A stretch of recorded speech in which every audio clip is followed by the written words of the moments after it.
11th class की physics हम पढ़ रहे हैं और उसमें हमारा चैप्टर नंबर 4 का चल रहा है समतल में गति। आज जो हम टॉपिक करेंगे, इससे पहले हमने जो किया था वो क्या था, अदिश राशियों की परिभाषा हमने की थी, सदिश राशियों के बारे में पढ़ा था, परदिश के बारे में पढ़ा था। अब जो आज का हमारा टॉपिक आता है वो है सदिशों का ग्राफी निरूपण। आज जो हम करेंगे वो करेंगे सदिशों का ग्राफीय निरूपण।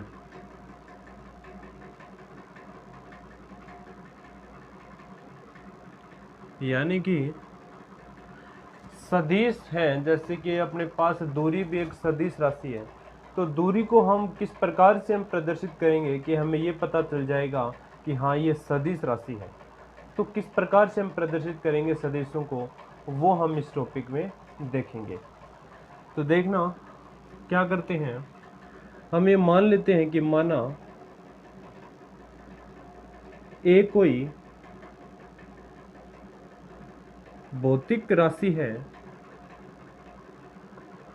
माना ए कोई भौतिक राशि है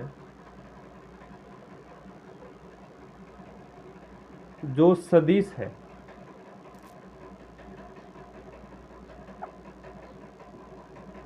जो क्या है, सदिश है। हमारे पास में एक कोई भौतिक राशि है और जो क्या है, सदिश है। तो इसका निरूपण करने के लिए हम क्या करेंगे, सबसे पहले हमने क्या लिखेंगे, हम ए लिखेंगे। ए लिख दिया है, इसके ऊपर हम इस प्रकार से तीर का निशान लगा देंगे, तो ये हो जाएगा सदिशों का निरूपण। और इसको हम पढ़ेंगे कैसे, इसको बोला जाता है सदिश ए। इस प्रकार से हम इसको पढ़ेंगे, या फिर वेक्टर ए। तो कोई भौतिक राशि अपने पास ए है जो सदिश है, तो उसको किस प्रकार से प्रदर्शित करेंगे, राशि ए के ऊपर हम क्या लगा देंगे, वेक्टर लगा देंगे, एक तीर का निशान लगा देंगे। तो तीर का निशान लगाते ही वो राशि क्या हो जाएगी, सदिश राशि हो जाएगी। इसको देखना एक एग्जाम्पल के द्वारा भी हम समझ सकते हैं। एक उदाहरण लेते हैं हम।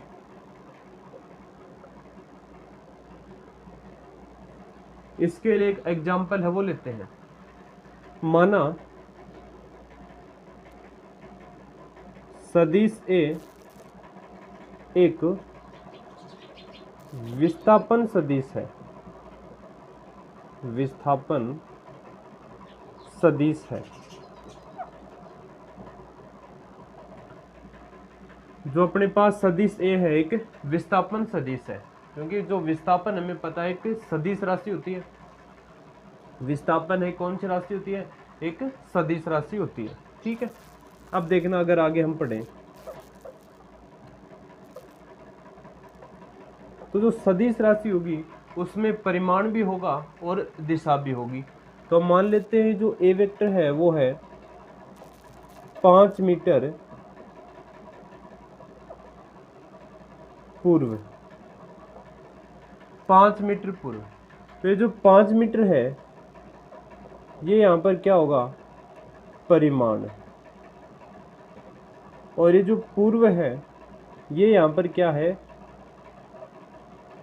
दिशा है। ठीक है, और परिमाण में भी हमें पता है दो चीज होती हैं, एक तो होता है आंकिक मान, आंकिक मान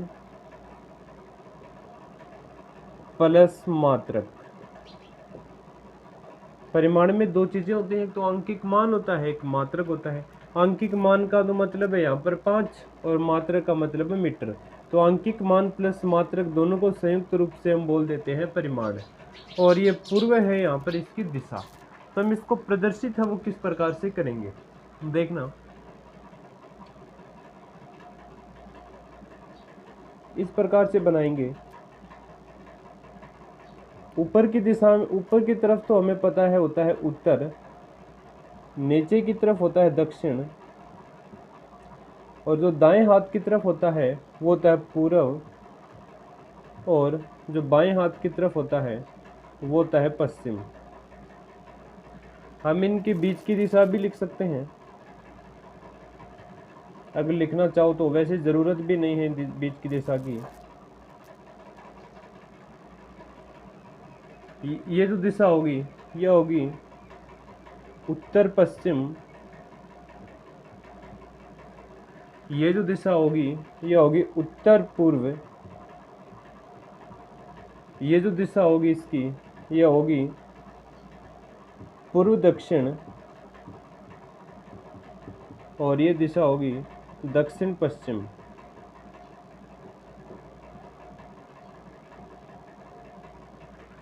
ठीक है, यहाँ पर क्या है 5 मीटर पूर्व। ठीक है, तो पूर्व इस साइड में है दाएं हाथ की तरफ, तो हम तीर का निशान देखना इस प्रकार से खींचेंगे, इस प्रकार से करेंगे, क्योंकि पूर्व इसी दिशा में है। ठीक है, ये जो बिंदु होता है इसका, ये जो तीर का निशान आगे की तरफ है, इसको हम बोलते हैं शीर्ष, इसको बोला जाता है शीर्ष या फिर हेड, और इसको बोला जाता है पूंछ, इसको शीर्ष की पूंछ बोला जाता है या फिर टेल। और ये जो तीर दिखाई दे रही है, सीधी लाइन दिखाई दे रही है, ये बताती है परिमाण को, और परिमाण यहाँ पर कितना है 5 मीटर। ये जो तीर, ये सीधी लाइन यहाँ पर खींची हुई है यहाँ से लेके यहाँ तक, ये बताती है परिमाण को, जो यह है 5 मीटर। और ये जो तीर का निशान है ये इस प्रकार से क्या है, ये किसको बताता है, दिशा को बताता है। तो हम किसी भी सदिश को इस प्रकार से प्रदर्शित है वो कर सकते हैं। या फिर आगे हम बात करें सदिश के परिमाण को, सदिश के परिमाण को मापांक कहते हैं, या फिर इंग्लिश में इसको मॉडुलस भी बोलते हैं। सदिश के परिमाण को मापांक कहते हैं। तो अगर हम सदिश ए का मापांक लिखेंगे तो किस प्रकार से लिखेंगे, ये 2 लाइन खींचेंगे और इन 2 लाइनों के बीच में सदिश ए लिख देंगे, तो उसको हम बोलेंगे सदिश ए का मापांक, और ये हमेशा पॉजिटिव होता है। अगर हम दिशा की बात करें, सदिश ए की दिशा, तो दिशा को हम लिखेंगे एन और इसके ऊपर लगाएंगे कैप, एन कैप से। तो जो अपने पास सदिश ए वेक्टर है उसको हम किस प्रकार से लिखेंगे, सदिश ए का मापांक इंटू में एन कैप। ये जो ए वेक्टर है, ये जो मापांक है, ये सिर्फ परिमाण को ही बताता है, ये दिशा को नहीं बताता, ये बात आपको याद रखनी है। ये सिर्फ परिमाण को बताएगा, ये दिशा को नहीं बताता। और जो एन कैप है इसको हम बोलते हैं एकांक सदिश, एकांक सदिश। तो हम सदिश से ए की दिशा को लिखेंगे एन कैप से, और जो सदिश ए है उसको हम किस प्रकार से प्रदर्शित करेंगे, सदिश ए का मापांक इंटू में एन कैप। जो एन कैप है ये किसको बताता है, सदिश ए की दिशा को बताता है, जो क्या होता है, एकांक सदिश होता है। इस प्रकार से हम सदिशों का ग्राफ निरूपण है या फिर सदिशों को किस प्रकार से प्रदर्शित करते हैं वो समझ सकते हैं। और जो दूरी स्टार्टिंग में मैंने कही थी वो एक अदिश राशि होती है। तो माना एक कोई भौतिक राशि है जो सदिश ए है, तो एक जो सदिश को है उसको हम किससे लिखेंगे, ए के ऊपर कौन सा चिन्ह लगा देंगे, तीर का चिन्ह लगा देंगे, तो वो राशि हो जाएगी सदिश। अब उदाहरण के लिए हमने माना है कि माना ए वेक्टर एक विस्थापन सदिश है। विस्थापन हमें पता है एक सदिश राशि है, तो इसमें कौन कौन सी चीज़ें होंगी, इसमें परिमाण भी होगा और इसमें दिशा भी होगी। तो इसमें 5 मीटर हमने मान लिया है पूर्व की ओर, तो 5 मीटर तो यहाँ पर क्या है परिमाण, और पूर्व यहाँ पर क्या है दिशा। और हम इसको इस प्रकार से दर्शाएंगे, ये होता है शीर्ष जिसको हेड बोलते हैं, और ये होता है पूंछ इसकी जिसको टेल बोलते हैं। और जो सीधी लाइन है ये बताती है 5 मीटर को, ये लाइन हो रही है पूर्व की दिशा में। ठीक है, और सदिश ए के परिमाण को हम क्या बोलते हैं, मापांक बोलते हैं। तो ए वेक्टर का मापांक है वो क्या होगा, एक लाइन इस प्रकार से, एक लाइन इस प्रकार से, दोनों लाइनों के बीच में हम ए वेक्टर लगा देंगे, और जो ये इस प्रकार से जो चिन्ह है इसी को हम मापांक बोलते हैं या फिर मॉडुलस बोलते हैं। या फिर और सदिश ए की दिशा को हम लिखते हैं एन कैप से। तो तो अपने पास ए वेक्टर क्या हो जाएगा, ए का मापांक इंटू में एन कैप, जो ये परिमाण है और ये है एकांक सदिश। तो इस प्रकार से हम सदिशों का ग्राफ निरूपण करते हैं। तो आप इसका स्क्रीनशॉट अगर लेना चाहो तो ले सकते हो, फिर हम नेक्स्ट टॉपिक है वो करेंगे। नेक्स्ट टॉपिक आता है इस चैप्टर का स्थिति तथा विस्थापन सदिश। देखना इस प्रकार से हम नेक्स्ट टॉपिक को करेंगे, स्थिति तथा विस्थापन सदिश। नेक्स्ट टॉपिक है स्थिति तथा विस्थापन सदिश।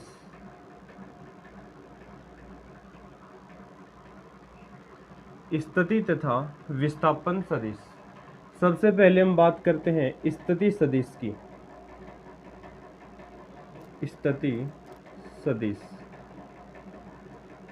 जिसको इंग्लिश में हम क्या बोलते हैं, पोजीशन वेक्टर। अगर हम इसकी परिभाषा की बात करें तो इसकी परिभाषा क्या होती है, मूल बिंदु के सापेक्ष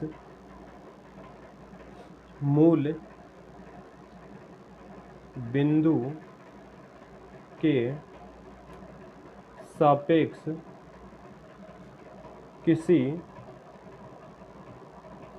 कण की स्थिति, मूल बिंदु के सापेक्ष किसी कण की स्थिति को दर्शाने वाले सदिश को स्थिति सदिश कहते हैं। स्थिति सदिश कहते हैं। किस प्रकार से इसकी परिभाषाओं को हम समझेंगे वो देखना।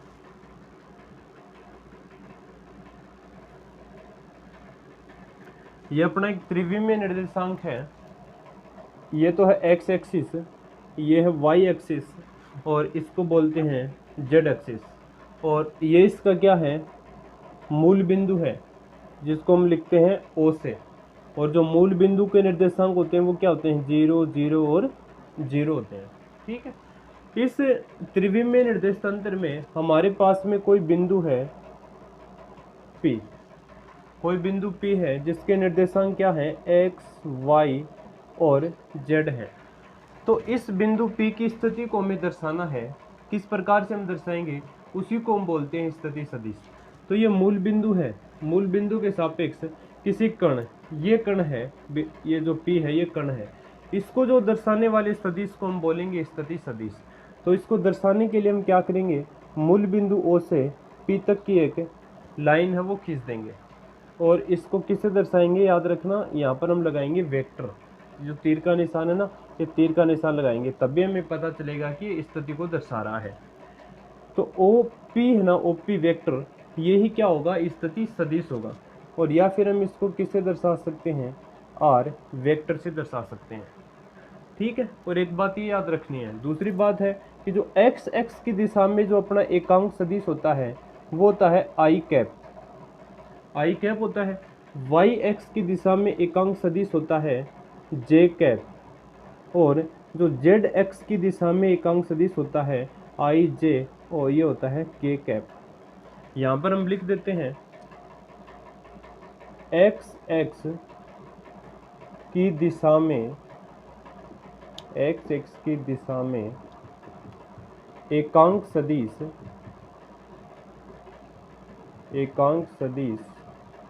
क्या होता है, I कैप। y x की दिशा में एकांक सदिश होता है j कैप, और z x की दिशा में एकांक सदिश होता है k कैप। एकांक सदिश की परिभाषा भी अगर आप लिखना चाहो तो वो भी लिख सकते हो। एकांक सदिश वो सदिश होता है जिसका परिमाण क्या हो, 1 हो, जिसका परिमाण इकाई हो, उसको हम बोलते हैं एकांक सदिश। ये आगे जो परिभाषाएं हम पढ़ेंगे उसमें अच्छी तरीके से एकांक सदिश के बारे में और डिस्कस करेंगे। तो ये इसको है, इस प्रकार से हम किसी कण की स्थिति को दर्शाएंगे। ये कोई कण है बिंदु P जिसके निर्देशांक क्या है, x, y और z है। क्योंकि हमें तीनों की दूरी चाहिए, अगर हमें बिंदु P पर हमें किसी कण की स्थिति देखनी है तो हमें x एक्सिस से भी इसकी दूरी चाहिए, y एक्स से भी इसकी दूरी चाहिए और z एक्स से भी इसकी दूरी चाहिए, तभी तो हम मूल बिंदुओं के सापेक्ष इस कण की स्थिति को बता पाएंगे। इसलिए यहाँ पर लिखा है निर्देशांक x, y और z, और इसको हम किससे लिखते हैं, r वेक्टर से लिखते हैं। तो यहाँ पर r वेक्टर है वो कितना आएगा, x i cap plus y j cap plus z k cap. तो i कैप क्या है, x x की दिशा में एकांक सदिश, j कैप है y x की दिशा में एकांक सदिश और k कैप है z x की दिशा में एकांक सदिश। अगर हम इसका परिमाण निकालना चाहें, सदिश r का परिमाण, तो देखना किस प्रकार से हम परिमाण निकालेंगे। तो परिमाण निकालने के लिए हमें पता है इसके मापांक करेंगे। थोड़ी देर पहले मैंने बताया था कि सदिश A के परिमाण को ये मापांक बोलते हैं। तो मापांक इस प्रकार से प्रदर्शित करेंगे और परिमाण निकालने के लिए हम इसकी स्क्वायर कर देंगे, x की स्क्वायर प्लस y की स्क्वायर प्लस z की स्क्वायर। कहने का मतलब ये है, अगर P के निर्देशांक आपको पता हो, x का मान है 2, y का मान है 3 और z का मान है 4, तो किस प्रकार से हम परिमाण निकालेंगे। तो देखना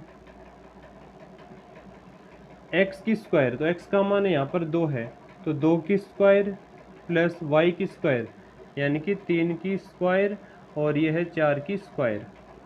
तो आगे हम इसको किस प्रकार से लिखेंगे, ये 2 दूनी हो गए हैं 4, ये 3 3 9 हो गए हैं और ये 4 चौको हो गए हैं 16।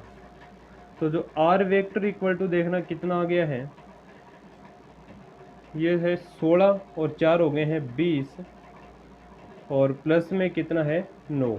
तो इसका जो परिमाण निकल के आया है वो कितना आया है, √29। इस प्रकार से हम परिमाण की गणना करेंगे। तो परिमाण निकालने के लिए आपको यह फॉर्मूला ये पता होना चाहिए, r का मापांक बराबर √x की स्क्वायर प्लस y की स्क्वायर प्लस z की स्क्वायर। इस फॉर्मूले से हम है वो परिमाण की गणना कर सकते हैं। तो ये तो अपना स्थिति सदिश था मूल बिंदु के सापेक्ष, ये था मूल बिंदु और ये था किसी कण की स्थिति को दर्शाने वाला सदिश, स्थिति सदिश कहलाता है।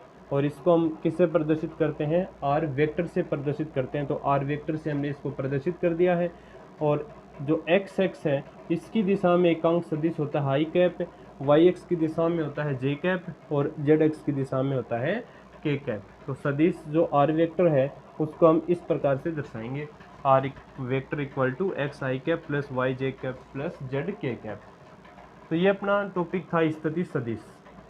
अब हम जो करेंगे वो करेंगे विस्थापन सदिश है वो क्या होता है। तो आप पहले इसका स्क्रीनशॉट ले सकते हैं। अब देखना सेकंड नंबर अपना आता है विस्थापन सदिश है वो क्या होता है।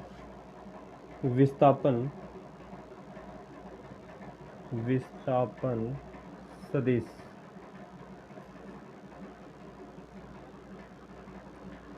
जैसे कि आपको नाम से पता चल रहा है कि विस्थापन सदिश हम पढ़ेंगे। तो विस्थापन क्या होता है, प्रारंभिक तथा अंतिम स्थिति के बीच का न्यूनतम पथ ही विस्थापन होता है। यह हम इससे पहले जो चैप्टर हमने किया था उसमें हम पढ़ चुके हैं विस्थापन के बारे में। किसी कण की प्रारंभिक तथा अंतिम स्थिति के बीच का न्यूनतम पथ ही विस्थापन कहलाता है। अब हम यहाँ पर विस्थापन सदिश को पढ़ेंगे। देखना किस प्रकार से है। सबसे पहले त्रिविमीय निर्देशांक है वो खींच लेते हैं। यह है एक्स एक्सिस और एक्स एक्स की दिशा में एकांक सदिश होता है आई कैप,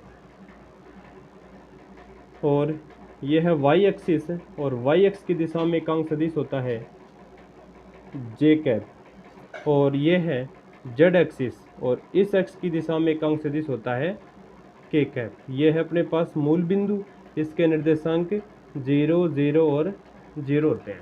ठीक है, स्थिति सदिश इससे पहले हमने पढ़ा है, विस्थापन सदिश की हम बात कर रहे हैं। तो कोई भी बिंदु है, हम वो मान लेते हैं कोई कण है जो बिंदु P1 के ऊपर स्थित है और इसके निर्देशांक हैं x1 y1 और z1। ठीक है यहाँ तक।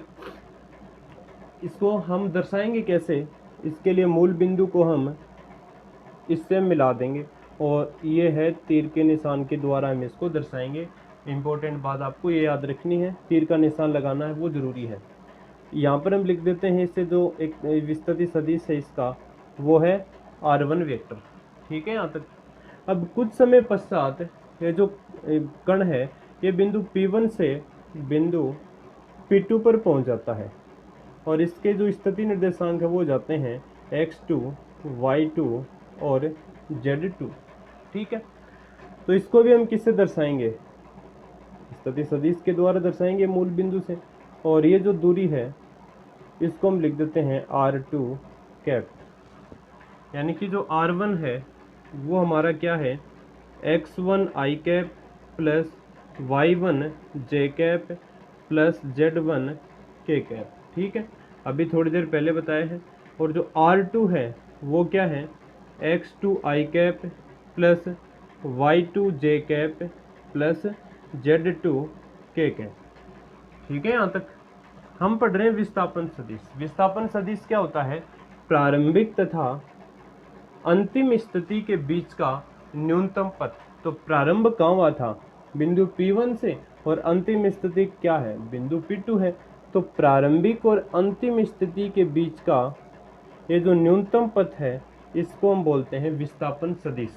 और इसको हम किससे लिखते हैं, डेल्टा आर वेक्टर से। तो यहाँ पर जो डेल्टा आर वेक्टर है ये क्या है, विस्थापन सदिश है। डेल्टा आर वेक्टर ये क्या है, विस्थापन सदिश। डेल्टा आर यहाँ पर क्या हो गया है, विस्थापन सदिश हो गया है। अब डेल्टा आर का मान भी हम निकाल सकते हैं। ये जो डेल्टा आर है विस्थापन सदिश, इसके मान की भी गणना हम कर सकते हैं। देखना किस प्रकार से हम करेंगे, देखना जो आगे आने वाले टॉपिकों में हम सदिश का योगफल भी करेंगे। तो इसमें आपको थोड़ी चीज़ें ये भी पता होनी चाहिए कि ये जो r1 है, ये देखना ये जो r1 वेक्टर है ये स्थिति सदिश के पूंछ के ऊपर स्थित है, यानी कि इसका जो शीर्ष है वो इसके पूंछ के ऊपर स्थित है। तो यहाँ पर हम लिखेंगे r1 वेक्टर। ठीक है, अब जो डेल्टा आर है देखना ये भी दोनों के शीर्ष आपस में मिल रहे हैं। तो हम क्या लिखेंगे, प्लस का डेल्टा आर बराबर में हम क्या लिखेंगे r2। और ये जो सदिशों के हम योगफल करेंगे उसमें भी हम इसी चीज़ को काम में लेंगे। सबसे पहले r1 लिखेंगे और दोनों सदिशों के अगर शीर्ष मिल रहे हैं तो प्लस लगा देंगे। तो देखना इस बिंदु पर दोनों शीर्ष मिल रहे हैं दोनों सदिशों के, तो डेल्टा आर प्लस में आ गया और बराबर में लिख दिया है r2। तो डेल्टा आर अगर हम निकालना चाहें तो कैसे निकालेंगे, r2 minus r1। Delta R किससे निकाल लेंगे, r2 माइनस r1 से। अब देखना आगे delta r equal to r2 का मान देखना ये रहा अपने पास x2 i cap plus y2 j cap plus z2 k cap. ठीक है, माइनस r1, ये r1 का मान रहा, रख देते हैं वहाँ पर x1 i cap plus y1 j cap plus z1 k cap. ये हमने रख दिया है r1 का मान। इसको और सरल करते हैं, delta r equal to x2 i cap plus y2 j cap plus z2 k cap minus x1 i cap. ये कोष्टक हटा रहे हैं तो चिन्ह है वो चेंज हो जाएंगे, ये प्लस है ये आ जाएगा minus y1 j cap minus z1 k cap. ठीक है यहाँ तक। अब आगे देखना डेल्टा आर वेक्टर। अब देखना ये x2 i कैप है और x1 i कैप है, तो i कैप यहाँ पर कॉमन आ जाएगा, अंदर क्या बचेगा x2 minus x1 i cap. ठीक है, ये बचेगा plus y2 minus y1 j cap plus z2 minus z1 k cap. ये अपने पास जो फॉर्मूला आएगा ये किसका आएगा, विस्थापन सदिश का फॉर्मूला आएगा। यह है विस्थापन सदिश। ये अपने पास फॉर्मूला आ गया है विस्थापन सदिश का। अगर हम इसका परिमाण निकालना चाहें तो किस प्रकार से निकालेंगे? इसका मॉडुलस लगाएंगे और इसकी स्क्वायर कर देंगे, x2 माइनस x1 की square plus y2 minus y1 की square plus z2 minus z1 की स्क्वायर। इससे हम इसका विस्थापन सदिश के परिमाण की भी गणना कर सकते हैं। तो आज हमने पढ़ा है सदिशों का ग्राफीय निरूपण तथा स्थिति तथा विस्थापन सदिश। नेक्स्ट वीडियो में हम इस चैप्टर को और आगे बढ़ाएंगे और इसके कुछ और टॉपिक करेंगे। तो आज के लिए हम इतना ही करेंगे। आप इसको अच्छी तरीके से देखना है और इसको अच्छे से रिवाइज है वो करना है। तो नेक्स्ट वीडियो में हम इस चैप्टर को और आगे बढ़ाएंगे और इसका नेक्स्ट टॉपिक है वो करेंगे।